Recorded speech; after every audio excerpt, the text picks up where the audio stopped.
નમસ્કાર વિદ્યાર્થી મિત્રો, આજે આપણે ધોરણ 12 ની અંદર ચેપ્ટર નંબર 8 માનવ સ્વાસ્થ્ય અને રોગોમાં શરીરમાં રોગ પ્રતિકારક તંત્ર, હવે જો આખા પ્રતિકારક તંત્રની વાત કરવી છે, એમાં કયા કોષો સંકળાયેલા છે, કઈ પ્રકારની પેશી અને કયા અંગો આ રોગ પ્રતિકારક તંત્ર સાથે સંકળાયેલા છે, એમાં ભાગ લે છે અને તેનું કાર્ય શું છે, તેનું મહત્વ, એનું ઇમ્પોર્ટન્સની આપણે આ ટોપિકની અંદર વાત કરશું. મજા આવે એવો ટોપિક છે. તો રોગ પ્રતિકારક તંત્ર સાથે સંકળાયેલા ભાગોની પહેલા વાત કરીએ, કયા કયા ભાગો છે. તો જો પ્રતિકારક તંત્રની અંદર અને મનુષ્યના પ્રતિકારક તંત્રની આપણે વાત કરીએ છીએ તો એમાં એક લસિકા અંગો, પેશીઓ, કોષો, એન્ટીબોડી જેવા દ્રાવ્ય અણુઓનો સમાવેશ થાય છે. એટલે પ્રતિકારક તંત્રમાં એક લસિકા અંગો આવેલા હોય, આ ઉપરાંત આવી કેટલીક લસિકા પેશી, આની સાથે સંકળાયેલા કેટલાક કોષો, ખાસ કરીને શ્વેતકણ, રુધિર કોષોની અંદર, પછી સંયોજક પેશીમાં આવેલા મેક્રોફેજ ને એવા વગેરે ભક્ષક કોષો, અને એન્ટીબોડી જેવા દ્રાવ્ય અણુઓ, રુધિરની અંદર રહેલા દ્રાવ્ય અણુઓ, આટલા ભાગોનો સમાવેશ થાય છે. એટલે આટલા ઘટકો જોડાઈને, આટલા ઘટકોના સંકલનથી રોગ પ્રતિકારક તંત્ર બને છે, ઇમ્યુનો સિસ્ટમનું નિર્માણ થાય છે. એટલે આપણું રોગ પ્રતિકારક તંત્ર વિશિષ્ટ છે ભાઈ, એ તો તમને ખબર છે. કેવી રીતે વિશિષ્ટ? અરે જે પરજાત એન્ટીજન છે, એટલે કે કોઈ પણ બહારનું દ્રવ્ય છે, પરજાત એન્ટીજનને તે ઓળખે છે અને એની સામે પ્રતિચાર આપે છે અને બીજું એને યાદ પણ રાખે છે. એટલે સૌથી અગત્યની જો વાત હોય તો એ પરજાત એન્ટીજનને ઓળખે, તેનો પ્રતિચાર કરે અને તેને યાદ રાખે છે. તો પ્રતિકાર તંત્રમાં એક વિશિષ્ટતા, થોડીક એક બાબત જુદી પડતી, એટલે કે પ્રતિકાર તંત્રની અંદર એક અસર કરતા બાબત એ છે કે એલર્જીની પ્રક્રિયા તેમજ સ્વરોગ પ્રતિકારકતા, એટલે જે અંગ પ્રત્યારોપણમાં મહત્વનો ભાગ ભજવે છે. એટલે આ પ્રતિકારક તંત્ર એલર્જીની પ્રક્રિયામાં અને સ્વરોગ પ્રતિકારકતા અને અંગ પ્રત્યારોપણમાં મહત્વનો ભાગ ભજવે છે. એટલે આપણું પ્રતિકારક તંત્ર એલર્જીની પ્રક્રિયામાં મહત્વનો ભાગ ભજવે છે, સ્વરોગ પ્રતિકારકતા અથવા સ્વપ્રતિરક્ષા રોગમાં અને અંગ પ્રત્યારોપણની ક્રિયામાં પણ ખૂબ જ મહત્વનો ભાગ ભજવે છે પ્રતિકારક તંત્ર. એટલે અહીંયા તંત્રમાં શબ્દ છે, એના કરતાં અહીંયા આપણે એવું રાખીએ, પ્રતિકારક તંત્ર એલર્જીની પ્રક્રિયા, સ્વરોગ પ્રતિકારકતા અને અંગ પ્રત્યારોપણમાં મહત્વનો ભાગ ભજવે છે. અને કેવી રીતે એની વાત કરી ગયા છે, ઓલરેડી એલર્જી ભણી ગયા છે, સ્વપ્રતિકારકતા અથવા સ્વપ્રતિરક્ષા રોગ વિશેની વાત કરી ગયા, અને અંગ પ્રત્યારોપણની અંદર આપણે કોષીય મધ્યસ્થી ઇમ્યુનિટી કેવી રીતે ભાગ ભજવે એની પણ ડિસ્કસ કરી ગયા છે. તો હવે આપણે સૌથી પહેલા લસિકા અંગોની વાત કરીએ. સૌથી પહેલા આપણે લસિકા અંગોની વાત કરીએ. લિમ્ફોઇડ ઓર્ગન્સ આ એવા અંગો છે જ્યાં લસિકા કણોનું નિર્માણ, એટલે કે સર્જન અને પરિપક્વન, આ બે ક્રિયા થાય. આ સૌથી પહેલા લસિકા અંગો એટલે એવા અંગો છે કે જ્યાં લસિકા કણો, લસિકા કોષોનું નિર્માણ થાય, સર્જન થાય અને પરિપક્વન થાય, અરે મોટાઈ થાય, એટલે કે વિભેદીકરણ પણ થાય છે, વિભેદીકરણ પણ પામે છે. એવા અંગોને લસિકા અંગો કહે. આવા લસિકા અંગોને આપણે બે ભાગમાં વિભાજિત કરી શકીએ છીએ, એક પ્રાથમિક લસિકા અંગો અને દ્વિતીય લસિકા અંગો. પ્રાથમિક લસિકા અંગો અને દ્વિતીય લસિકા અંગો. જો એમાંથી પહેલા આપણે પ્રાથમિક લસિકા અંગની વાત કરીએ. અને પ્રાથમિક લસિકા અંગોની અંદર કોનો સમાવેશ થાય તો કે એમાં સૌ પ્રથમ અસ્થિ મજા અને થાઇમસ.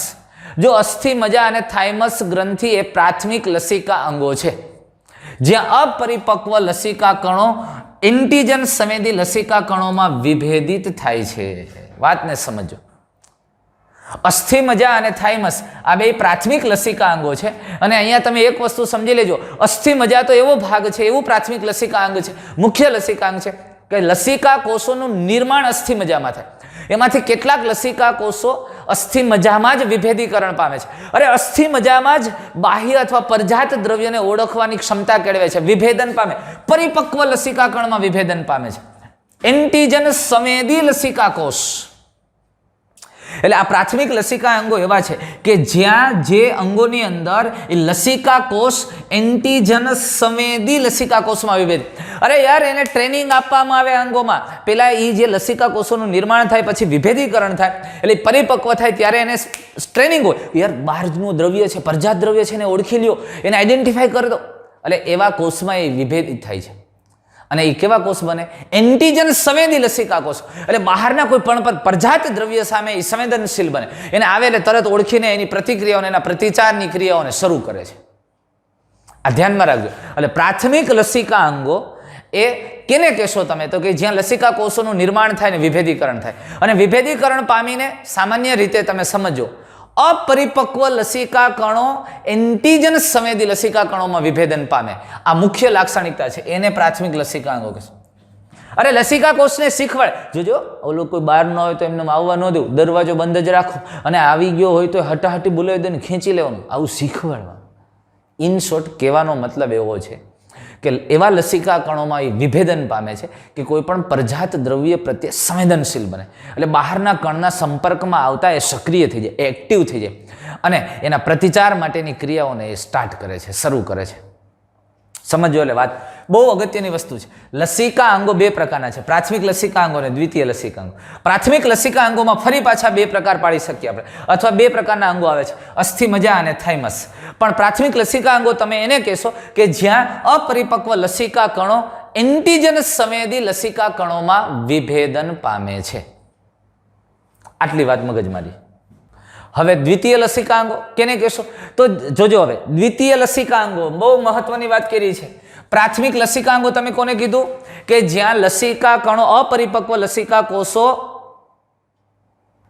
એન્ટીજન પ્રત્યે સંવેદનશીલ બને છે. હવે દ્વિતીય લસિકાંગો જે લસિકા કોષો પરિપક્વ થઈ ગયા છે, પરિપક્વ બન્યા પછી લસિકા કણો આ જે લસિકા અંગોમાં દાખલ થાય છે અને જ્યાં એ સંગ્રહિત થાય છે અને જે ચોક્કસ ક્રિયાઓ માટે એ કાર્ય કરે છે એને દ્વિતીય લસિકાંગો. એટલે કે પરિપક્વ બન્યા પછી લસિકા કોષો અથવા તો લસિકા કણો દ્વિતીય લસિકા અંગોની અંદર દાખલ થાય, જેવા કે બરોળ, લસિકા ગાંઠ, કાકડા, નાના આંતરડાના પેયર્સ, ખંડિકાઓ. એટલે પેયર્સ ખંડિકાઓ એને ઇંગ્લિશમાં પેયર પેચિસ કહેવામાં આવે છે. અને આંત્રપૂંછમાં સ્થળાંતરિત થાય છે. એટલે કે પ્રાથમિક લસિકા અંગોમાં લસિકા કોષો પરિપક્વ થાય, વિભેદન પામે, એન્ટીજન પ્રત્યે સંવેદનશીલ બને, અને આવા બની ગયા પછી પરિપક્વ થયા પછી આ લસિકા કણો જે અંગોમાં જાય અને સંગ્રહિત થાય, સ્થળાંતરિત થાય છે એ દ્વિતીય લસિકા અંગો છે. અને આવા દ્વિતીય લસિકા અંગોની અંદર બરોળનો સમાવેશ થાય, લસિકા ગાંઠ, કાકડા, નાના આંતરડાના શ્લેષ્મ સ્તરમાં આવેલા પેયર્સ પેચિસ અને આ ઉપરાંત આંત્રપૂંછ વગેરેમાં સ્થળાંતરિત થાય છે. અને તમને યાદ હોય તો આપણે ભણી ગયા છે, નાના આંતરડાના શ્લેષ્મ સ્તરની અંદર પેયર્સ પેચિસ આવેલા હોય, લસિકા પેશીના ચોકઠાઓ જેને આપણે પેયર્સ પેચિસ કહીએ અથવા તો પેયર્સની ખંડિકાઓ કહીએ છીએ, અને ત્યાં સ્થળાંતરિત. અને દ્વિતીય લસિકા અંગો શું કાર્ય કરે? આ લસિકા અંગો લસિકા કણોને, જોજો સાંભળજો, બહુ મહત્વની વાત છે, એન્ટીજન સાથે પ્રક્રિયા કરવા માટેનું સ્થાન પૂરું પાડે છે. અરે ભાઈ, દ્વિતીય લસિકા અંગો લસિકા કોષો અને એન્ટીજન સાથે, આ લસિકા કોષોને એન્ટીજન સાથે પ્રક્રિયા કરવાનું સ્થાન પૂરું પાડે. અરે માથાકૂટ કરવા માટેની જગ્યા પૂરી પાડે. કે તમારે બેન બાધુસ અહીં આવી જાઓ, ડખો થઈ ગયો છે, ઝઘડો થઈ ગયો છે, બથો બથાવી ગયા છો, આવી જાઓ, આ મેદાન આપણું ખાલી, જગ્યા તમને દીધી. એટલે દ્વિતીય લસિકા અંગો પરિપક્વ લસિકા કોષોને ત્યાં એકત્રિત થાય અને એ વિસ્તારમાંથી, ભાગોમાંથી કોઈ પણ એન્ટીજન કે દાખલ થાય, પસાર થાય તો એની સામે લસિકા કોષોને લડવા માટેનું સ્થાન પૂરું પાડે છે. જો એન્ટીજન સાથે પ્રક્રિયા કરવા માટેનું સ્થાન પૂરું પાડે છે, લસિકા કોષોને એન્ટીજન સાથે પ્રક્રિયા કરવા માટેની જગ્યા, સ્થાન પૂરું પાડે છે દ્વિતીય લસિકાંગો. અને પ્રક્રિયા પછી અસરકારક કોષ તરીકે તેની ઓળખ પૂરી પાડે છે. અને એટલે એ લસિકા કોષ એક ચોક્કસ, તમે સમજો, બરોળની અંદર એ પણ એક દ્વિતીય લસિકાંગ છે, પેયર્સ પેચિસ એક દ્વિતીય લસિકાંગ છે, કાકડા દ્વિતીય લસિકાંગ.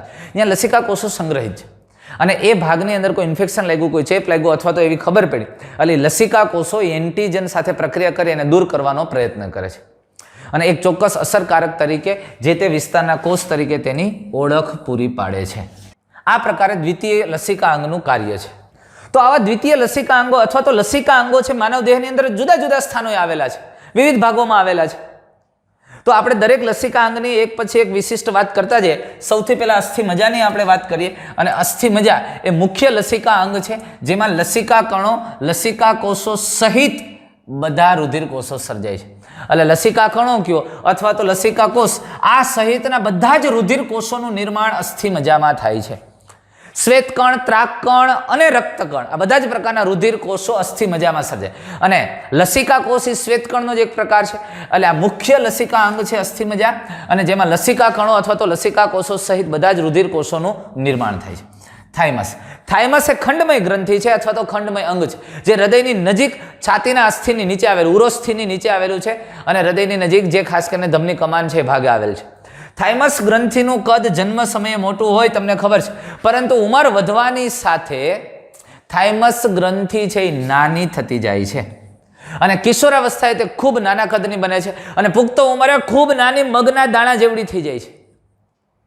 એટલે થાઇમસ ગ્રંથિમાં ઉલટું છે, જેમ વ્યક્તિ મોટો થાય થાઇમસ ગ્રંથિ નાની થાય. અને આ પણ આપણે ભણી ગયા છે ગ્રંથિ, થાઇમસ ગ્રંથિ વિશે ભણ્યા ત્યારે બહુ ડિટેલમાં વાત કરી ગયા અંતઃસ્ત્રાવી ચેપ્ટરમાં, એટલે હું અત્યારે વધારે ઊંડાણમાં જતો નથી.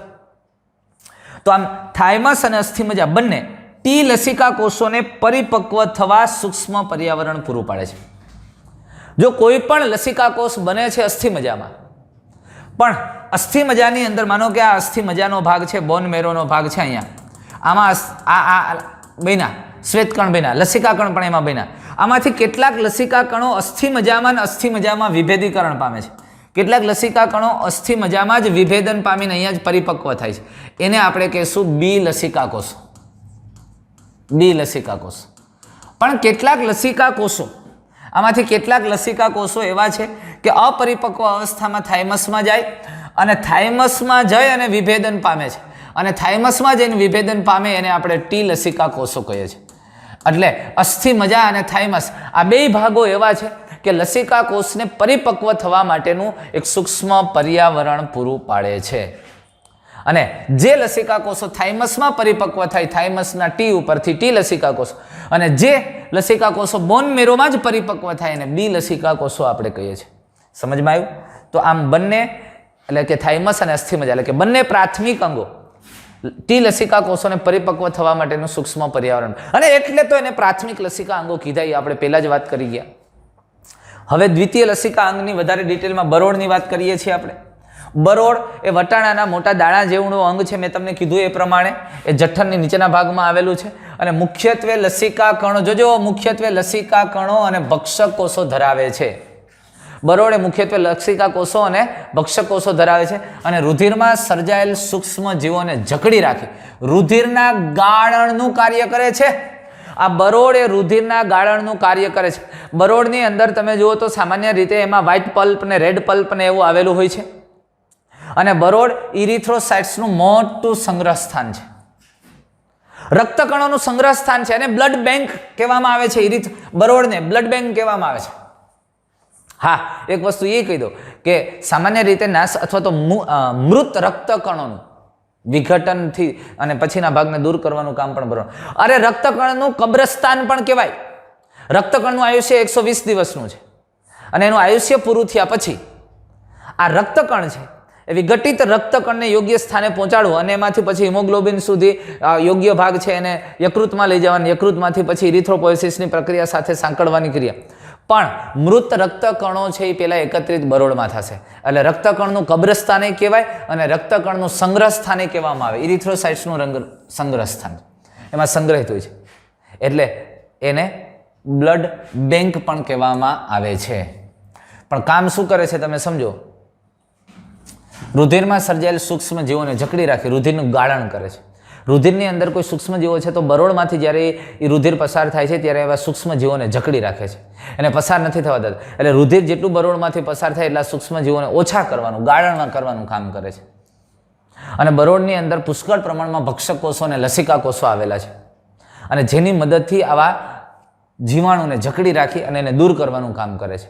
અને આ ઉપરાંત બરોળની અંદર રક્તકણનો વિઘટનની ક્રિયાઓ પણ ત્યાં થાય છે અને એનું સંગ્રહ પણ બરોળની અંદર થાય છે. એટલે ઇરિથ્રોસાઇટ્સનું સંગ્રહ સ્થાન પણ કહેવામાં આવે છે અને એનું કબ્રસ્તાન પણ કહેવામાં આવે છે, કારણ કે મૃત રક્તકણોને ત્યાં એકત્રિત કરવામાં આવે છે. એટલે આ બરોળ છે, દ્વિતીય લસિકાંગ છે. એટલે એક વસ્તુ તો સ્પષ્ટ થઈ ગયું કે અહીંયા પુખ્ત બી અને આવા લસિકા કોષો હશે કે જે સૂક્ષ્મજીવો સાથે લડતા હશે અથવા તો એને એની સામે આંતરક્રિયા કરવા માટેનું સ્થાન પૂરું પાડતું અંગ છે. લસિકા કોષને એન્ટીજન સાથે ક્રિયા કરવા માટેની જગ્યા પૂરું પાડતું, માટે જેને દ્વિતીય લસિકાંગ કહીએ. પછી લસિકા ગાંઠ, લસિકા વાહિનીમાં એમાં વચ્ચે વચ્ચે ગાંઠ આવેલી. આ લસિકા ગાંઠ પણ વિવિધ સ્થાને આવેલી, એ તો શરીરમાં વિવિધ ભાગોમાં અને વિવિધ સ્થાને આવેલી. અને નાની સખત રચના લસિકા ગાંઠ એ લસિકા અને પેશીય જળમાં રહેલ સૂક્ષ્મ જીવો કે અન્ય એન્ટીજનોને જકડી રાખે.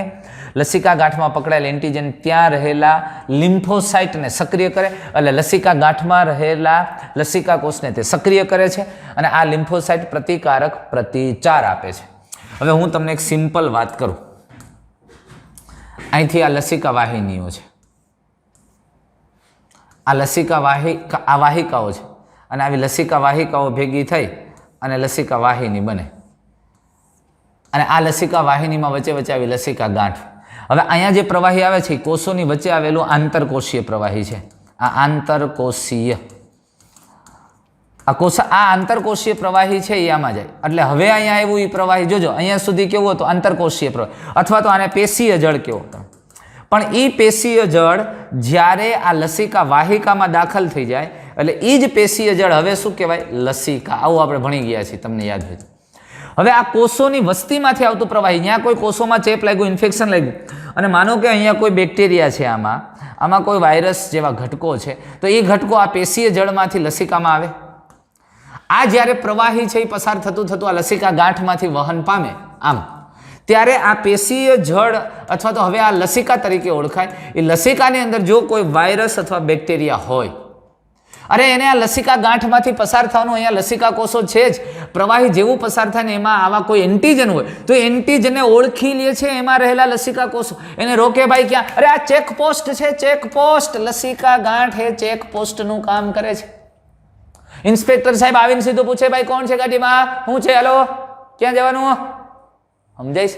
તો આ લસિકા ગાંઠમાં રહેલા આવા કોષો જે આમાંથી એન્ટીજન છે એની સાથે પ્રક્રિયા કરે, એને જકડી લે છે અને આ લસિકા કોષો હવે આ લસિકા ગાંઠમાં રહેલા લસિકા કોષો સક્રિય થાય, એક્ટિવ થાય અને એ એન્ટીજનનો પ્રતિચાર આપવાનું કાર્ય કરે, એનો પ્રતિકારક પ્રતિચાર આપવાની પ્રક્રિયાઓ શરૂ થશે. અને એટલે આવા રોગકારકોને અટકાવવા માટેની શરૂઆત થશે. એટલે લસિકા ગાંઠ, આવી તો કેટલી બધી લસિકા ગાંઠો આપણા શરીરમાં હોય અને આમાંથી જે પ્રવાહી પસાર થાય એનું એક એકનું ચેકિંગ થાય. રસ્તે રસ્તે ચેકપોસ્ટ છે, ખૂણે ખૂણે ચેકપોસ્ટ છે. અને આંતરકોષીય પ્રવાહી અથવા પેશીય જળ કે લસિકામાં રહેલા કોઈ પણ આવા એન્ટીજન કે દ્રવ્યો છે તો એને જકડી લે છે અને એની સાથે પ્રક્રિયા કરી અને ત્યાં રહેલા લસિકા કોષો સક્રિય થાય અને એ લસિકા કોષો સક્રિય થઈને એન્ટીજન પ્રતિકારક પ્રતિચાર દર્શાવે છે. આ લસિકા ગાંઠનું કાર્ય છે. લ્યો, ત્યાર પછી શ્લેષ્મ સંકલિત લસિકા પેશી. હવે શ્લેષ્મ સંકલિત લસિકા પેશી ક્યાં આવેલી, કઈ હોય? અરે સમજી લ્યો, કોઈ પણ આપણા શ્લેષ્મીય સ્તરો છે જે પોલાંગો છે, શ્વસન માર્ગ છે, પાચન માર્ગ છે, મૂત્રજનન માર્ગ છે. તો શ્વસન માર્ગ, પાચન માર્ગ, મૂત્રજનન માર્ગ, આ બધા પોલા અંગોનું સૌથી અંદરનું સ્તર છે એ શ્લેષ્મ સ્તર છે. અધિચ્છદીય પેશીયુક્ત અથવા પક્ષમલ કે આવી અધિચ્છદીય પેશીયુક્ત શ્લેષ્મ સ્તર હોય અને આ શ્લેષ્મ સ્તરની અંદર તમે જોઈ ગયા છો, ઓલરેડી આપણે આ બધું ભણી ગયા છે. આ શ્લેષ્મ સ્તરના જે ભાગો છે એમાં વચ્ચે એના નીચેના ભાગમાં અથવા તો એનું સૌથી પાયાના ભાગમાં આવા શ્લેષ્મ પેશીના અથવા તો આના ચોકઠા આવેલા હોય, પેયર્સ પેચીસ આવેલા હોય લસિકા પેશીના. અને આ લસિકા પેશીના ચોકઠાઓ એટલા માટે છે કે આ પોલાણમાં કોઈ એન્ટીજન આવે ને આના સંપર્કમાં આવે તો આ લસિકા કોષો સીધા જ એક્ટિવ થાય ને એની સામે જે કાંઈ પ્રક્રિયા કરવી પડે, પ્રતિચાર દર્શાવવો પડે એ દર્શાવી શકે.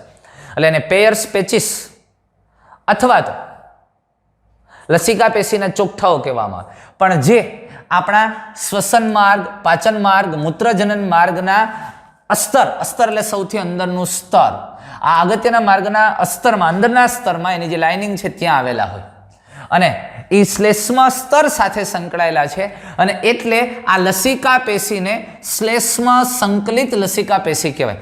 અને ઇંગ્લિશની અંદર માલ્ટ કે મ્યુકોઝલ એસોસિએટેડ લિમ્ફોઇડ ટિશ્યુ, શ્લેષ્મ સાથે સંકળાયેલી લસિકા પેશી. હવે ધ્યાનથી સમજો, બહુ મહત્વની વાત. શરીરમાં કુલ જે લસિકા પેશી છે ને એના 50% જેટલું પ્રમાણ આ એકલી ધરાવે છે, માલ્ટ.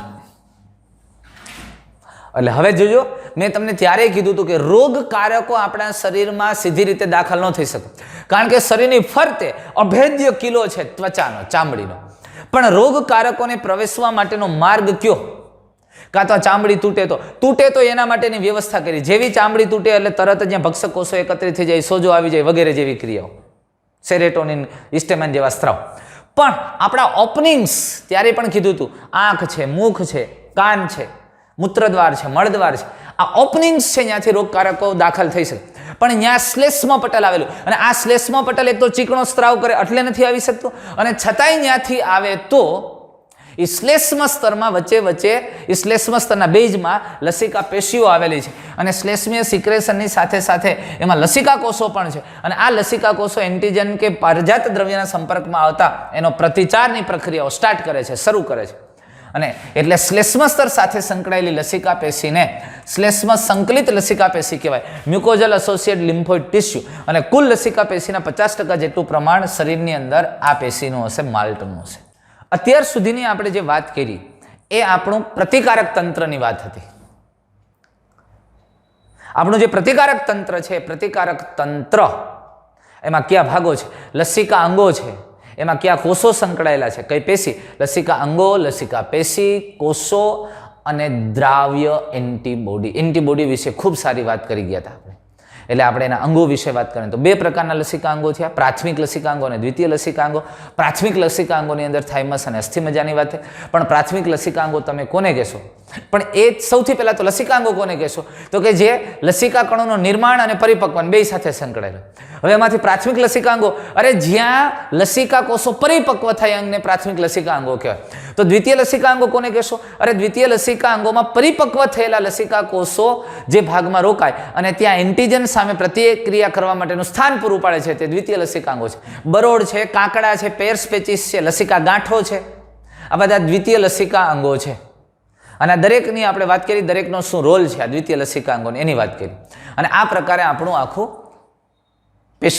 રોગ પ્રતિકારક તંત્ર છે એ કાર્ય કરે છે. અને હવે કેટલાક અસાધ્ય રોગની આપણે વાત કરીએ, એમાં કેન્સર અને એડ્સ.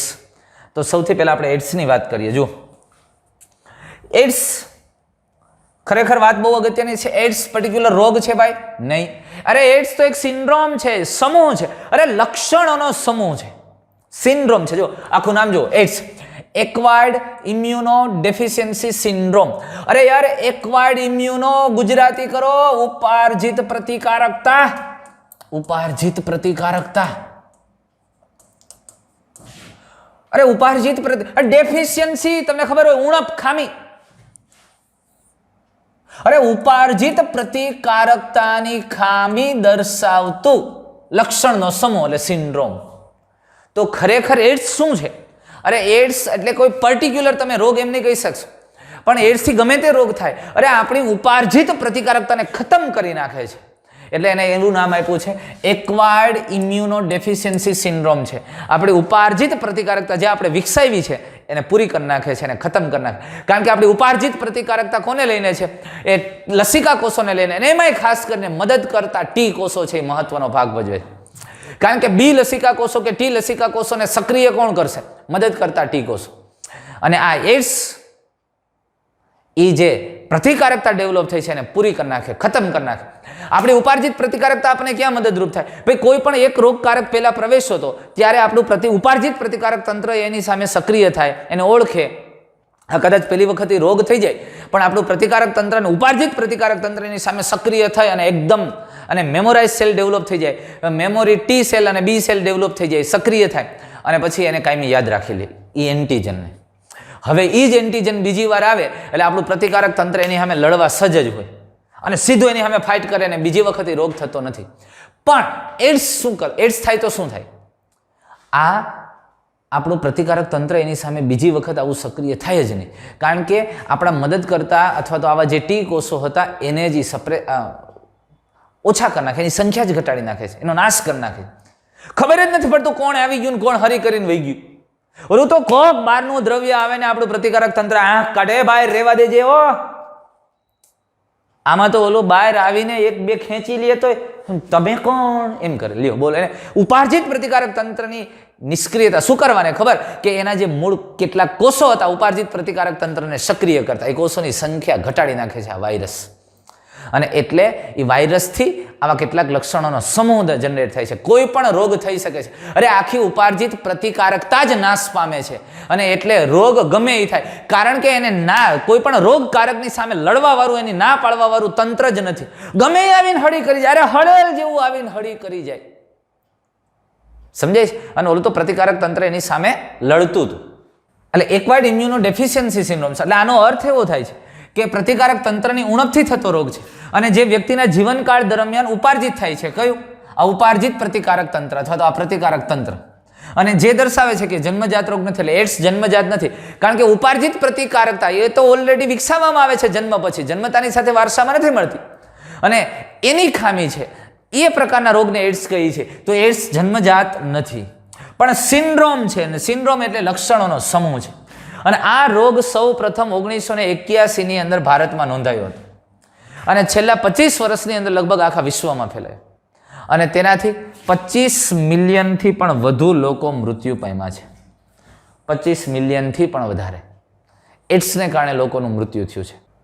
હવે એ એડ્સની વાત કરીએ છીએ એટલે એના કેટલાક એક્સ્ટ્રા પોઈન્ટ આપણને જરૂર પડે એવા સાથે લઈ લઈએ, જે આપણને ઉપયોગી છે, વધારે ઉપયોગી છે. હવે એડ્સ જે વાયરસથી થતો રોગ છે. એડ્સ કયા વાયરસથી થાય?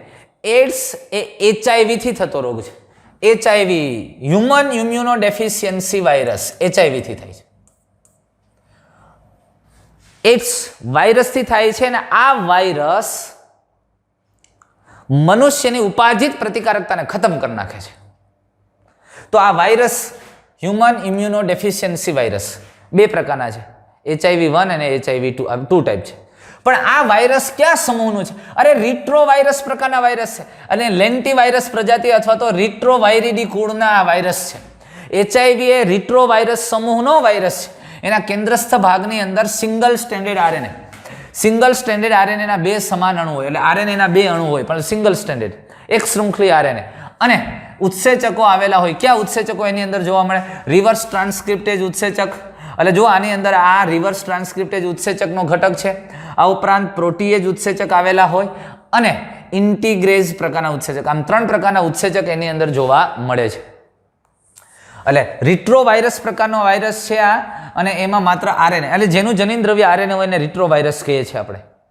અને આ ઉપરાંત એમાં બહુ ઓછી માત્રામાં એવા ઉત્સેચકીય ઘટક જોવા મળે છે, રિવર્સ ટ્રાન્સક્રિપ્ટેજ, પ્રોટીએજ અને ઇન્ટિગ્રેઝ. અને આપણે એના કેન્દ્રસ્થ ભાગની વાત કરીએ તો એમાં અંતસ્થ પ્રોટીન, આ ભાગ આખું તમે જુઓ તો અંતસ્થ પ્રોટીન આવરણ, અહીંયા અંદર એક પ્રોટીન આવરણ આવેલું છે, આ દેખાય તે, અને બાહ્ય પ્રોટીન આવરણ P17 બહાર દેખાય તે, આ અંતસ્થ પ્રોટીન આવરણ P24, આ P17 પણ ધરાવે છે. અને બાહ્ય આવરણ સૌથી બહાર એન્વેલોપ છે, એ લિપોપ્રોટીનનું બનેલું છે. અને એ ગ્લાયકોપ્રોટીન 120 અને ગ્લાયકોપ્રોટીન 41 એ જે ધરાવે છે. આ પોલીપેપ્ટાઇડ ઘટકો છે એને આધારે આપેલા છે, આ 17 ને 41 ને 120 એમિનો એસિડ અને તેની સંખ્યાને એને આધારે એને કોડ આપેલા છે. હવે આ ગ્લાયકોપ્રોટીન 120 એ સામાન્ય રીતે CD4 રિસેપ્ટરની પૂરક શૃંખલા ધરાવે. CD4 રિસેપ્ટર આ કોણ છે? આ કોણ?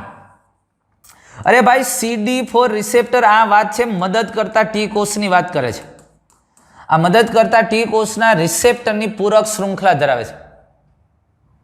એટલે આ મદદ કરતા ટી કોષની પૂરક શૃંખલા ધરાવે છે. એટલે ઘણી વખત એ ઓળખવામાં ભૂલ ખાઈ જાય છે, મદદ કરતા ટી કોષ, સમજાય?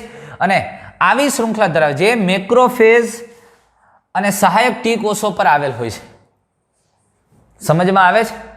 આ સામાન્ય રીતે GP120 CD4 રિસેપ્ટરની પૂરક શૃંખલા ધરાવે. એટલે અહીંયા આની પાસે મદદ કરતા જે ટી કોષો છે એની પૂરક શૃંખલા એ ધરાવે, એટલે મદદ કરતા ટી કોષ સાથે જોડાય, જે મેક્રોફેજ અને સહાયક ટી કોષો પર આવેલ હોય છે. એટલે આવી જે શૃંખલા છે, આવી જે આની સાથે જોડાઈ શકે એવા પૂરક રિસેપ્ટર છે, આ શું છે? એન્ટીજન સાઇટ છે, આ એન્ટીજન પ્રોટીન છે. એની સાથે જોડાઈ શકે એવા પૂરક પોલીપેપ્ટાઇડ ઘટકો કોના પાસે આવેલા હોય? તો કે મેક્રોફેજ અને સહાયક ટી કોષો, એટલે મદદ કરતા ટી કોષો. સમજી ગયા? એટલે એની સાથે પૂરક રીતે જોડાઈ શકે એવા ઘટકો. એટલે આ GP ગ્લાયકોપ્રોટીન 120 વાળું જે ઘટક છે એ સામાન્ય રીતે એવું પોલીપેપ્ટાઇડ શૃંખલા છે કે મદદ કરતા ટી કોષ અથવા તો મેક્રોફેજ સાથે એની પૂરક શૃંખલાઓ છે આ. એટલે આ પ્રોટીન આની સાથે જોડાઈ શકે છે, એકબીજા સાથે મેચ થઈ શકે છે, એવા પ્રકારના હોય છે. સમજમાં આવે છે તમને? એટલે સૌથી અંદર એક અંતસ્થ પ્રોટીન ભાગ, બાહ્ય પ્રોટીન, અને સૌથી બહાર છે એ આ GP120 અને 41. અને આ GP120 આ ગ્લાયકોપ્રોટીન ઘટકો અથવા પ્રોટીન ઘટકો છે જે એવી શૃંખલાઓ ધરાવે છે, પોલીપેપ્ટાઇડ શૃંખલા, કે મદદ કરતા ટીકોસ અથવા મેક્રોફેજની સાથે પૂરક પોલીપેપ્ટાઇડ હોય એની સાથે જોડાઈ શકે એવી. હવે ખરેખર આ એઇડ્સની વાત કરી ગયા, તે શેનાથી થાય? હ્યુમન ઇમ્યુનોડેફિશિયન્સી વાયરસ HIV થી થાય છે. એ પણ બે પ્રકારના હોય છે, જે રિટ્રો પ્રકારનો વાયરસ છે જેનું જનીન દ્રવ્ય RNA છે અને એની ફરતે આવરણ આવેલા છે. પણ આ એઇડ્સનો ફેલાવા માટેના કારણો શું છે? તો એઇડ્સના ફેલાવા માટેના કારણો ચેપી વ્યક્તિ સાથેના જાતીય સંબંધથી. જો કોઈ વ્યક્તિને એઇડ્સ છે અને એની સાથે બીજું વ્યક્તિ તંદુરસ્ત વ્યક્તિ જાતીય સંબંધ બનાવે છે અથવા તો ટૂંકમાં એની સાથે સંભોગ ક્રિયાઓ કરે છે, સેક્સ ક્રિયાઓ કરે છે, તો એ વ્યક્તિને એઇડ્સ થઈ શકે છે. તંદુરસ્ત વ્યક્તિને પણ એઇડ્સ થવાની સંભાવના. રુધિરથી રુધિર સંપર્ક આવવાથી, એટલે સામાન્ય રીતે એના શ્લેષ્મીય દ્રવ્યો દ્વારા પ્રાથમિક ક્રિયાની ભાગો એના સંપર્કમાં આવવાથી એઇડ્સ થઈ શકે, એનાથી સંક્રમિત થઈ શકે. દૂષિત રુધિર અને તેની નિપજોના ઉપયોગથી. આપણને એમ થાય કે રુધિર અને એની નિપજોનો ઉપયોગ શું? અરે કોઈ એક વ્યક્તિ છે એનું રુધિર, જે એઇડ્સનો દર્દી છે એનું રુધિર બીજા વ્યક્તિને ચડાવવામાં આવે તો થાય. પણ રુધિરની નિપજ કઈ ભાઈ? અરે રુધિરની નિપજો તરીકે જો અત્યારે ખાલી પ્લેટલેટ મળી શકે, માત્ર રુધિર કોષો, પ્લાઝમા એટલે કે એના એન્ટીબોડી લેવામાં આવે, આવી કોઈ પણ રુધિર અથવા તો રુધિરની નિપજો. પણ શબ્દ વાપરો દૂષિત રુધિર. દૂષિત એટલે એમાં કઈ બીજું ભળી નથી ગયું, એટલે એની અંદર દૂષિત એટલે એ ઇન્ફેક્ટેડ વ્યક્તિ છે, જે એઇડ્સથી ચેપ લાગેલો વ્યક્તિ છે, એવા વ્યક્તિની રુધિર કે તેની નિપજોનો તંદુરસ્ત વ્યક્તિના અંદર ઉપયોગ કરવામાં આવે તો એને પણ ચેપ લાગી શકે છે. ચેપગ્રસ્ત વ્યક્તિ દ્વારા ઉપયોગમાં લેવાયેલ સોય સિરિંજનો ઉપયોગ કરવામાં આવે તો પણ થાય. સામાન્ય રીતે આવું નશાકારક ઘટકો માટે વપરાતું હોય. જે બંધાણી લોકો છે, ડ્રગ્સનો એનો નશો લેતા હોય, એ નશો લેતા હોય એટલે એ ડ્રગ્સ લે એટલે માનો કે એને નીડલ અહીંયા મારીશ હોય, એ જ નીડલ પાછો બીજો વ્યક્તિ મારે, એ ત્રીજો લે. એક જ ઇન્જેક્શનમાંથી 3 થી 4 વ્યક્તિ લેતા હોય, નશો ચડતો હોય, મજા આવતી હોય. તો આવા નશાકારક પદાર્થોનો ઉપયોગ કરવા માટે જ્યારે સોય કે સિરિંજનો ઉપયોગ થાય ને એકથી વધુ લોકો આનો ઉપયોગ કરતા હોય, એમાંથી કોઈ એક વ્યક્તિ ચેપગ્રસ્ત છે, માનો કે એકને ચેપ છે ને એને એ ઇન્જેક્શન લીધું પછી બીજો લે, બીજાએ લીધું પછી ત્રીજો લે. અને હોસ્પિટલની અંદર શરૂઆતના સમયમાં આપણે એવું થતું હતું કે ભાઈ એકને એક સિરિંજ બીજા માટે વપરાતી. આપણે જો અમે નાના હતા ત્યારે ગામડે આપણે ડૉક્ટર આવે ને તો એક ગ્લાસની સિરિંજ હોય અને એમાં નીડલ હોય. આપણી ઘરે કોઈ બીમાર થયું હોય ને ડૉક્ટર આવે એટલે એમ કે ભાઈ તપેલીમાં ગરમ પાણી મૂકજો, એટલે એ સિરિંજ અને સોયને ગરમ ઉકળતા પાણીમાં પહેલાં ધોવે, વોશ કરે, પછી એ જ સિરિંજનો દવા લઈ અને મેડિસિન જે હોય એનું ઇન્જેક્શન આપે, અને ફરી પાછું એ બીજા વ્યક્તિને હોય તો ત્યારે એ જ સિરિંજ અને સોય હોય, વળી પાછું ન્યાય એની ઘરે જઈને ગરમ પાણીથી ધોવે ને વોશ કરે અને પાછું બીજાને આપે. એટલે એવી રીતે એને ટૂંકમાં જીવાણુ મુક્ત કરવામાં આવતું. પણ ક્યારેક એવું બની શકે કે અમુક જે સ્પોર કે એવા ઘટકો છે કે એ ન પણ થાય પૂરતું ગરમ પાણી ન હોય તો. પણ હવે તો ડિસ્પોઝેબલનો જમાનો આવી ગયો છે. કોઈ પણ સિરિંજ નીડલ છે એ એક જ વખત ઉપયોગમાં લેવાય, પછી એનો ટૂંકમાં ડેસ્ટ્રોય કરવામાં આવે, નાશ કરવામાં આવે. પણ આવા નશાકારક પદાર્થોનો ઉપયોગ કરતા વ્યક્તિને એ ન અનુકૂળ પોસાતું હોય, અથવા તો પોસાનો મતલબ કે એટલી અવેરનેસ જ નથી એ બાબતની, એટલે એક વ્યક્તિમાંથી બીજું ને બીજામાંથી ત્રીજું આવું લેતા હોય અને એના દ્વારા એનો ફેલાવો થવાની સંભાવનાઓ વધી જાય છે. આ ઉપરાંત રોગિષ્ઠ માતા, જો રોગિષ્ઠ માતાના ગર્ભસ્થ શિશુને જરાયુ દ્વારા સંક્રમિત થઈ શકે છે. એટલે જો એ માતાને એઇડ્સ હોય અને એના ગર્ભની અંદર, એના ઉદરની અંદર બાળક ડેવલપ થાય છે તો જરાયુ દ્વારા HIV એટલે કે આ વાયરસ છે એ ટ્રાન્સફર થઈ શકે છે અને ગર્ભસ્થ શિશુને ચેપગ્રસ્ત કરી શકે, સંક્રમિત કરી શકે છે. અને એને પણ આવો રોગ થવાનું જોખમ રહેલું છે. અને ત્યાર પછી એવી જ રીતે માનો કે ગર્ભસ્થ શિશુ જે રોગિષ્ઠ વ્યક્તિ હતી અને એનું શિશુ અથવા તો એનું બાળક જન્મે છે એ ચેપગ્રસ્ત નથી, તંદુરસ્ત જન્મ, આવું બની શકે. તો એને સ્તનપાનથી એઇડ્સ થાય કે ન થાય એની શક્યતા ખૂબ જ ઘટી જાય છે, ખૂબ જ ઘટી જાય છે. કારણ કે એના દૂધ દ્વારા કદાચ વાયરસ દાખલ થઈ શકે પણ એના અન્નમાર્ગમાં જાય છે અને ત્યાંથી ચેપ લાગવાની શક્યતાઓ ઘણી ઓછી, ખૂબ ઓછી થઈ જાય. લાગી શકે પણ એનું પ્રમાણ ઓછું છે. પણ છતાં કેટલાક લોકો કે જેને આ રોગ થવાનું જોખમ ખૂબ જ રહેલું છે, એવા લોકોની ગણનામાં કોનો સમાવેશ થાય કે એઇડ્સ કયા પ્રકારના લોકોને વધુ થવાનું જોખમ છે, કેવા લોકોને એઇડ્સ ઝડપથી થઈ શકે, કેવા લોકોને એઇડ્સનો ફેલાવો થવાની શક્યતા વધુ છે. જો એની આપણે વાત કરીએ તો આપણે કહી શકીએ કે તેમાં અનેક વ્યક્તિઓનો સમાવેશ થાય કે જે એવી વ્યક્તિઓ કે અનેક વ્યક્તિઓ સાથેના જાતીય સંબંધો કરે, એક વ્યક્તિ એકથી વધારે લોકો સાથે જાતીય સંબંધો, જે વેશ્યાવૃત્તિનો ધંધો કરે છે, આવી સ્ત્રીઓને થવાની શક્યતા છે. અને એની સાથે શરીર સંબંધ બાંધેલ વ્યક્તિને પણ એઇડ્સ થઈ અને એ તો ફેલાવો કરવા માટેનું સેન્ટર પણ થઈ શકે. નશાકારક વ્યક્તિ કે જે ઇન્જેક્શનનો ઉપયોગ નશો કરવા માટે કરે છે, આવા વ્યક્તિઓને પણ એડ્સ થવાની શક્યતાઓ વધુ છે સામાન્ય વ્યક્તિ કરતાં. અને એવી વ્યક્તિઓ કે જેને વારંવાર રુધિરાધાનની જરૂર પડે છે, કોઈ એવી વ્યક્તિઓ છે કે જેને સતત રુધિર બદલવું પડે છે, તો આવી વ્યક્તિને પણ HIV થવાની શક્યતા વધુ છે. અને HIVનો ચેપ ધરાવતી માતા દ્વારા જન્મતા બાળકનો પણ આમાં સમાવેશ, એની સંભાવના પણ છે. જે વ્યક્તિ હજી દુનિયામાં આવ્યું જ નથી પણ HIV ગ્રસ્ત માતાના ઉદરમાં એનું ડેવલપમેન્ટ થાય છે, એવા બાળકની પણ HIV થવાની સંભાવના વધુ. એટલે બહુ નાનો એવો પેરેગ્રાફ પણ વાક્યને સમજવા જેવું છે કે કેવા લોકોને એડ્સ થવાની સંભાવનાઓ વધુ રહેલી છે, કે એવા લોકો કે જે એક કરતાં વધુ વ્યક્તિઓ સાથે જાતીય સંબંધો બાંધે છે, એવા લોકો કે જે નશાકારક વ્યક્તિઓ છે ને જે નશો કરવા માટે ઇન્જેક્શનનો ઉપયોગ કરે છે, એવી વ્યક્તિઓ કે જેને વારંવાર રુધિર બદલવું પડે છે, અને એવા જન્મતા બાળકો કે જે ચેપગ્રસ્ત માતાના ઉદરમાં વિકાસ પામે છે. પણ આમાંથી એક વાત તમને ખબર છે કે વારંવાર રુધિરાધાન કોને કરવું પડે, અથવા તો વારંવાર કયા વ્યક્તિને રુધિર છે એ ચડાવવું પડે છે? જે કયા રોગથી પીડાતા હોય તમને ખબર જ હોય. હા, થેલેસીમિયા છે કે સિકલ સેલ એનેમિયા છે, અથવા તો અન્ય કોઈ બીમારી છે. કેટલીક એવી બીમારીઓ છે, ખાસ કરીને થેલેસીમિયાની અંદર વારંવાર રુધિર બદલવું. એનેમિયાને લગતા આવા પ્રશ્નો છે, રક્તકણ સંબંધી છે તો એનું રુધિર બદલવું પડે. અને લ્યુકેમિયાથી હોય તો અઘરું જ હોય, રુધિરનું કેન્સર. આવા કેટલાક રોગોની યાદી તમને મળે કે જેને રુધિર વારંવાર બદલાવવું. પણ તમે ભણી ગયા છો એની અંદર એક થેલેસેમિયાનું બેસ્ટ ઉદાહરણ છે કે જેને સતત રુધિર બદલાવવું પડે, અમુક સમયગાળે બદલાવતું રહેવું પડે છે. અને એક બાબત ખૂબ નોંધનીય છે અહીંયા કે HIV અથવા એડ્સ માત્ર સ્પર્શ કે ભૌતિક સંપર્કથી ફેલાતો નથી. આમાં બહુ અગત્યની વાત છે.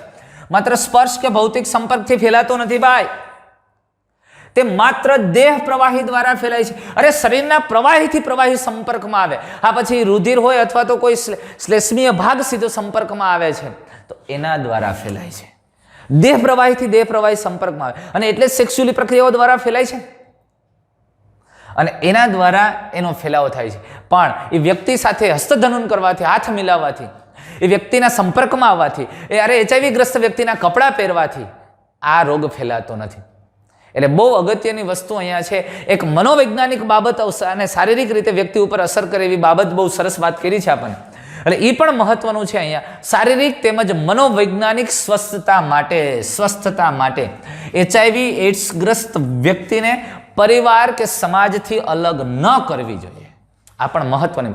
નહીતર એ વ્યક્તિને એક તો HIV થયો, એડ્સ થઈ ગયો છે, અને એડ્સ થયો છે એટલે એને લઈને ભાંગી ગયો છે, અને કેટલુંક વ્યક્તિને પ્રત્યે જોવામાં આખી ધૃણા આવે. એને એમ કે ઓહો આ તો આ HIV ગ્રસ્ત વ્યક્તિ. અરે થઈ શકે, કોઈ પણને થઈ શકે ભાઈ. એને ખબર નથી કોઈ કારણસર એને બીજા રોગ થયા છે અને બ્લડ ચડાવવામાં આવ્યું, અને કોઈ પણ કારણથી બ્લડ HIV ગ્રસ્ત આવી ગયું તો એમાં કોઈ એના સીધું કોઈ HIV થયું એના એક સમાજની અંદર ઘણી વખત એને કેરેક્ટરના દ્રષ્ટિએ જોવામાં આવે. એ યોગ્ય નથી. 2-4 વર્ષ પહેલા જુનાગઢની અંદર સરકારી હોસ્પિટલમાં 4 થી 5 બાળકો એવા હતા કે જે થેલેસેમિયા ગ્રસ્ત હતા, અને ઓલરેડી એને 3 મહિને રુધિર બદલાવવામાં આવતું હતું. આ થેલેસેમિયાથી પીડાતા બાળકોને રુધિર બદલાવવામાં જ HIV ગ્રસ્ત રુધિર આવી ગયું. થેલેસેમિયા તો હતો જ અને HIV થઈ ગયો, અને હજી અપરિપક્વ હતા એ લોકો, પરિપક્વ ઉંમરે પહોંચ્યા જ નહોતા ને એને HIV થઈ ગયો. લ્યો, એટલે ઘણી વખત HIV થવાના કારણો તો ઘણાય છે, પણ એક સોસાયટીની દ્રષ્ટિએ ઘણી વખત એક જ વસ્તુ જોવા મળે કે આ સંભોગ ક્રિયાથી કે સેક્સ્યુઅલી પ્રક્રિયાઓથી જ ફેલાય છે. અરે ભાઈ એવું નથી. કોઈ પણ કારણથી, અરે કોઈ પણ રુધિરથી રુધિર સંપર્કમાં આવવાથી થયું હોય, જાણતા અજાણતા પણ થઈ શકવું, અને એને કારણે પણ એટલે પરિવાર કે સમાજથી અલગ ન કરવું જોઈએ, કારણ કે એ વ્યક્તિ સાથે રહેવાથી નથી થતો, એ વ્યક્તિના સંપર્કમાં આવવાથી આ રોગ ફેલાતો નથી. એટલે બહુ મહત્વની વાત છે. એક સોશિયલી આપણી અંદર એક અવેરનેસ અને જાગૃતતા માટે પણ બહુ મહત્વનો પોઈન્ટ છે. હવે બહુ મહત્વની વાત, માનો કે ચેપ લાગે તો ચેપ લાગે એટલે એડ્સના લક્ષણો સીધા પ્રદર્શિત થાય નહીં. એડ્સ લાગવો અને એડ્સના લક્ષણો પ્રદર્શિત થવા વચ્ચે એક ચોક્કસ સમય હોય છે, અંતરાલ હોય છે, એની વચ્ચે એક સમયગાળો હોય છે, અને આ સમયગાળાને વિન્ડો પીરિયડ કહેવાય. વિન્ડો પીરિયડ કહેવામાં આવે છે. જો ચેપ લાગો, હા કોઈ પણ વ્યક્તિ, માનો કે તંદુરસ્ત વ્યક્તિ છે અને પણ સિરિંજ દ્વારા ચેપ લાગ્યો એટલે એની રુધિર વાહિનીમાં HIV ના વાયરસ દાખલ થઈ ગયો છે, તો ચેપ લાગ્યા પછી ઘણા બધા સમય સુધી એડ્સના એક પણ લક્ષણ દેખાતા નથી.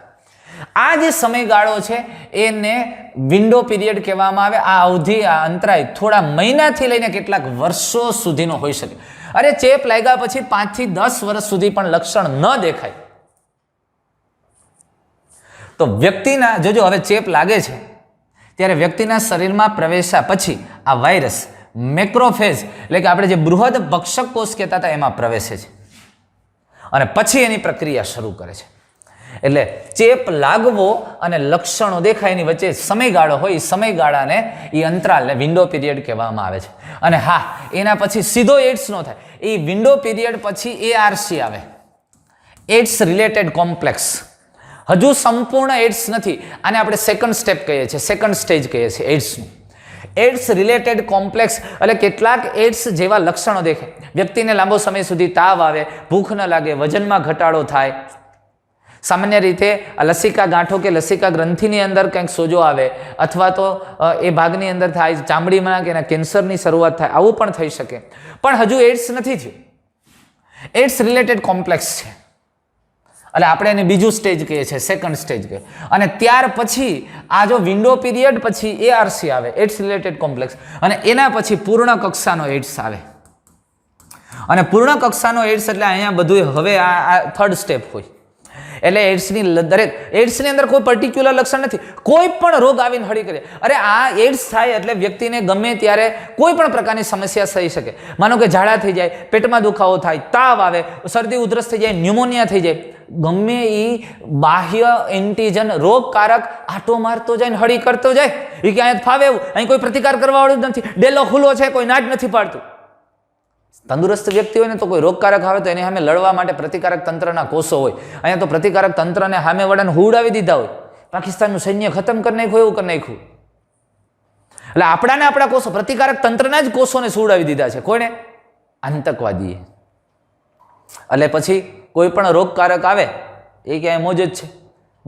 જો ન્યુમોકોકસ આવે તો એ ન્યુમોનિયા કરીને વહી જાય. આ પેટ સંબંધિત કોઈ રોગકારક આવે, ઝાડા કરી નાખે, ઉલટી કરી નાખે. ત્વચા સંબંધિત આવે તો એના રોગો કરે. અરે હિપેટાઇટિસ B જેવા વાયરસ આવે, કખવા થાય, કિડની ફેલ જેવી પ્રક્રિયાઓ પણ થઈ શકે. અને આમ ઘણા બધા રોગો થઈ શકે, પૂર્ણ કક્ષાનો રોગ. અને પછી લગભગ થોડા સમયમાં હતા.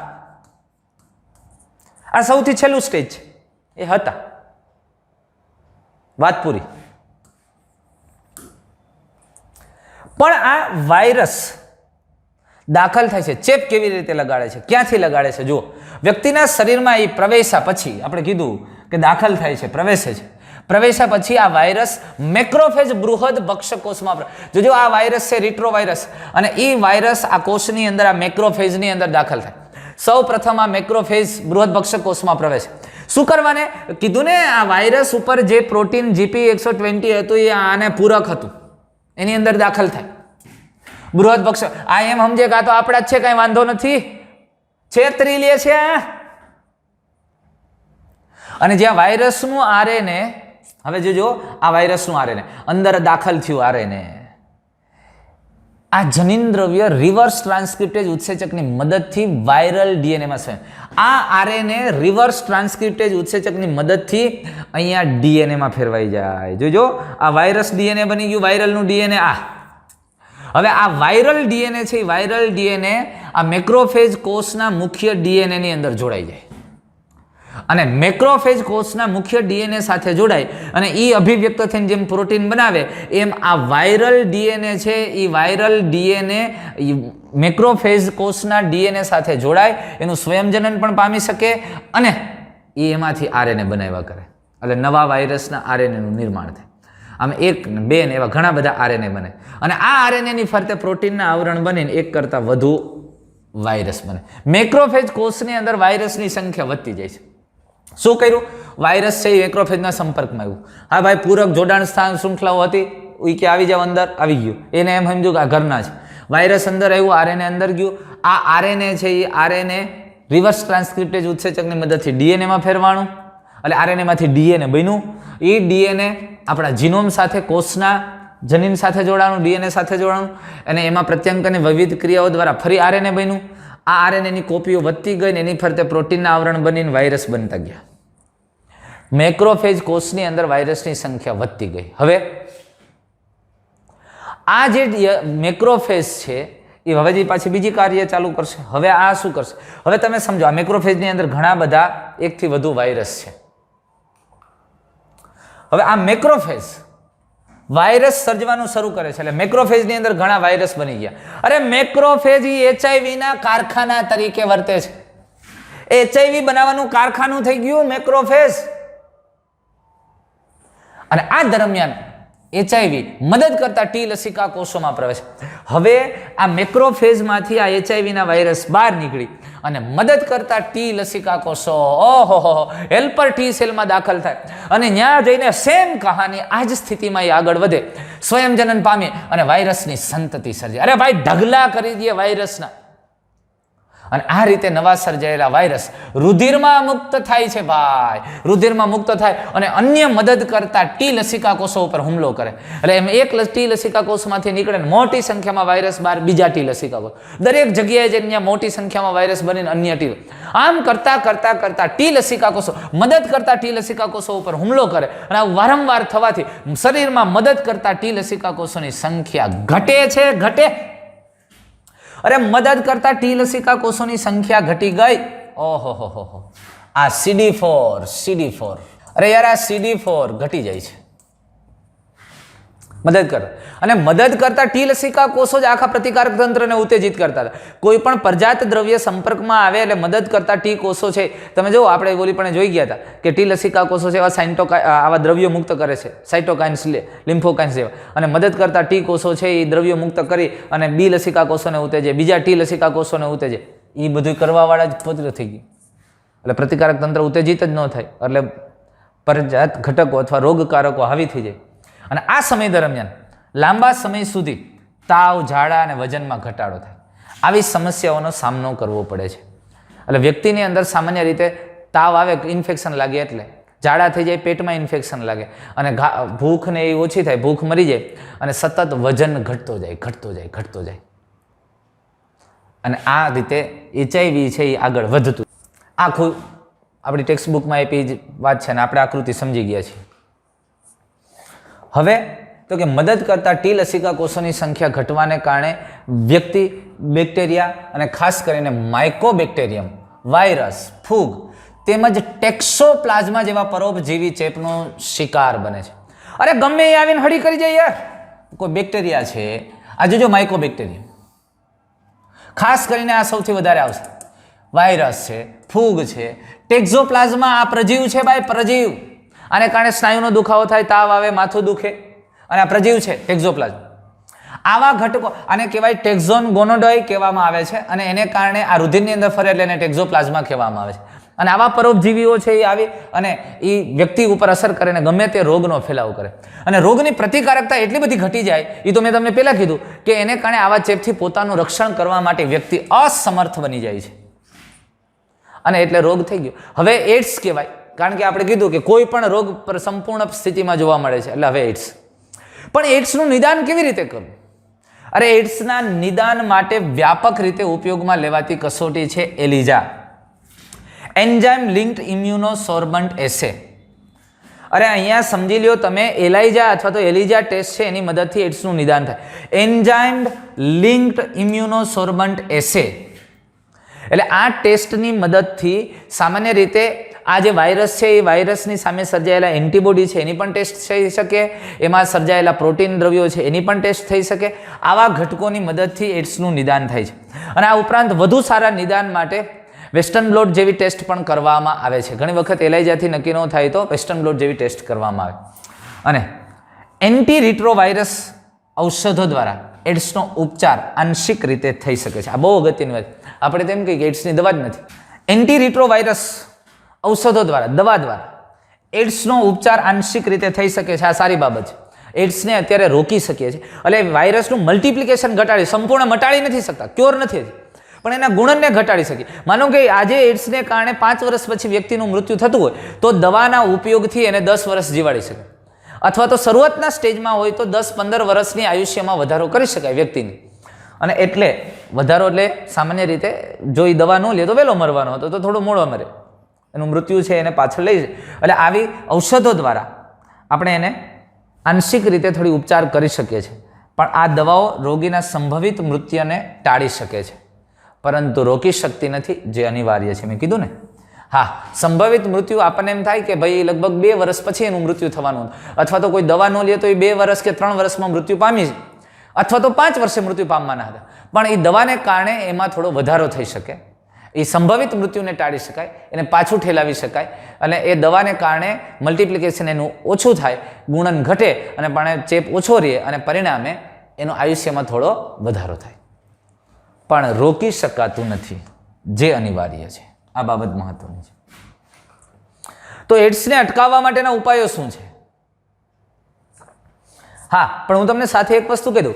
એલાઇઝા ટેસ્ટથી ઘણી બધી કસોટીઓ થાય, માત્ર નહીં. હેપેટાઇટિસ બી વાયરસ માટેની કસોટી એલાઇઝાથી થઈ શકે. અરે ઇવન ગર્ભવતી માટે ખાસ કરીને જે ઓલા ગોનાડોટ્રોપિક જેવા હોર્મોન છે, કોરિયોનિક ગોનાડોટ્રોપિન, એની કસોટી પણ એના દ્વારા થઈ શકે, એલિઝા ટેસ્ટ દ્વારા થઈ શકે. એટલે એલાઇઝા ટેસ્ટ છે એ ઘણા બધા રોગોના નિદાન માટે છે, એમાંથી એક એડ્સના નિદાન માટે છે. એવું મગજમાં એક માત્ર આનાથી આ જ થઈ શકે.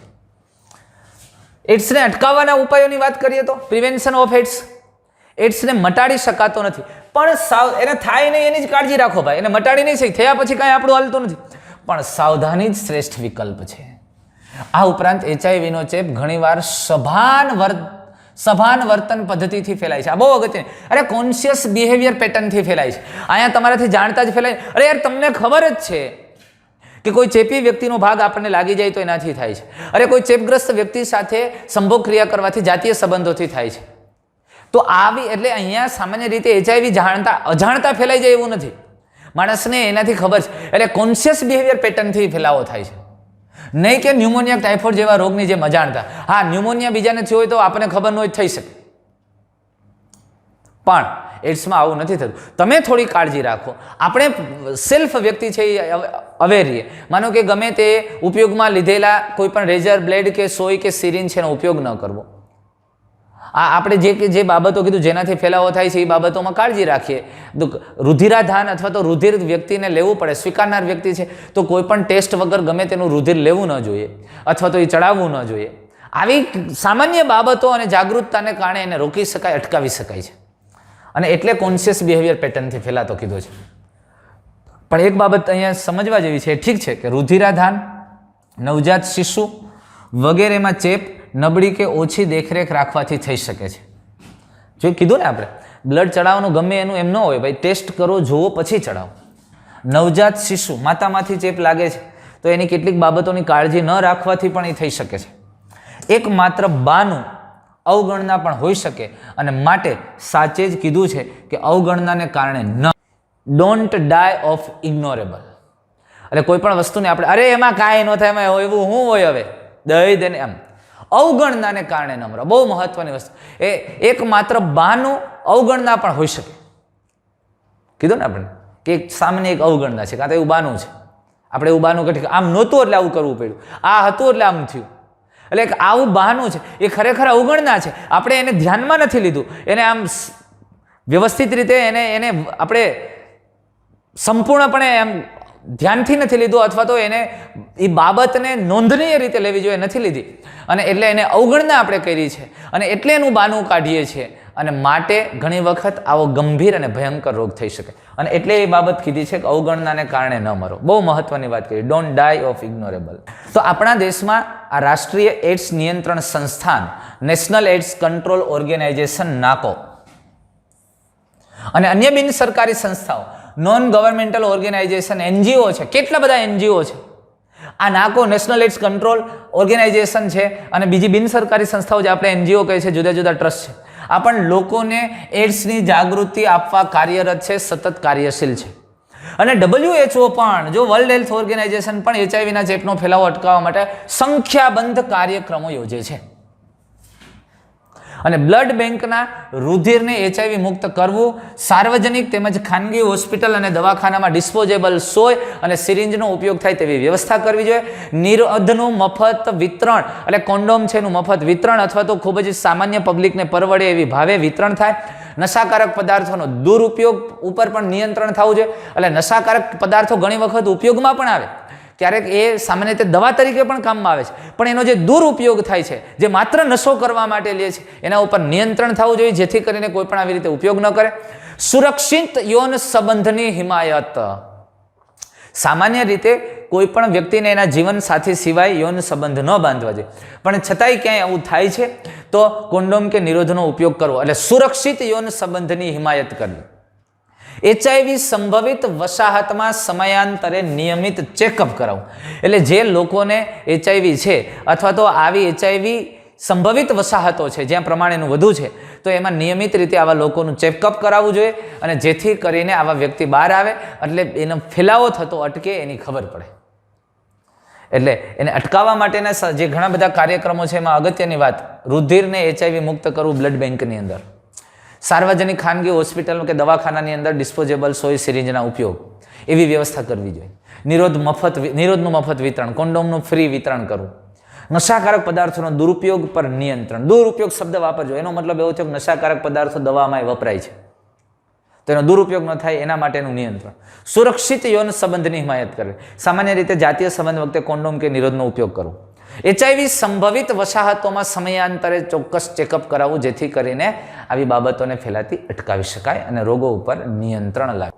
એચઆઈવીનો ચેપ હોય કે એડ્સ હોવો એ કોઈ એવી વાત નથી કે જેને છુપાવી. મેં કીધું ને કે ભાઈ એવું નથી, પણ માણસ સોસાયટીની અંદર ઘણી વખત એવું થાય કે એને કેરેક્ટરની દ્રષ્ટિએ જોવામાં આવે, કારણ કે જો તેને છુપાવી રાખવામાં આવે તો તે અન્ય વ્યક્તિમાં પણ ફેલાઈ શકે છે, અને સેક્સ્યુઅલી ફેલાઈ શકે, અથવા તો ઘણા બધા કારણોથી ફેલાઈ શકે છે. આ માત્ર એક જ કારણથી ફેલાય એવી વાત નથી. તો સમાજમાં એચઆઈવી અથવા તો એડ્સગ્રસ્ત વ્યક્તિઓને મદદ અને સહાનુભૂતિની જરૂર હોય, કારણ કે એક મેન્ટલી ટ્રેસ છે કે એડ્સ છે એટલે મરવાના છે, એક ઈ ટ્રેસ છે, અને સાથે લોકો દ્વારા અવગણના થાય, એના કેરેક્ટર ઉપર ઘા પડતા હોય, અને એટલે એ વ્યક્તિને મદદ અને સહાનુભૂતિની ખૂબ જ આવશ્યકતા હોય. તેમજ તેમને અપરાધી દ્રષ્ટિથી કોઈ દિવસ જોવા ન જોઈએ, પણ ઘણી વખત જાણતા અજાણતા આવું થઈ જતું હોય છે, પણ આ ન થાય એની પણ કાળજી લેવી જોઈએ.